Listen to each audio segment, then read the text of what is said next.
एक दिन सुनौलो गाउँमा अनौठो हल्ला फैलियो। आज गाउँमा ठूलो मेला लाग्ने छ रे।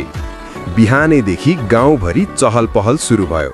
हजुरबा खड्के लाठी टेकेर भन्दै थिए, ए मेला भनेको त हाम्रो पालामा नि हुन्थ्यो है। हजुरआमा सरस्वती चुलो छोडेर निस्कदै भनिन्, पहिलेको मेला र अहिलेको मेलामा धेरै फरक छ नि।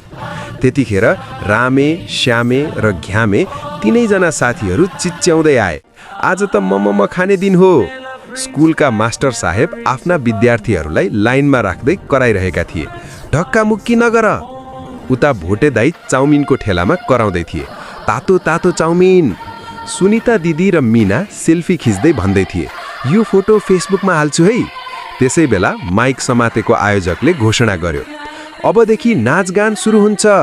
काका काकी दाई बहिनी बच्चा बुढाबुढी सबैजना नाच्न थाले।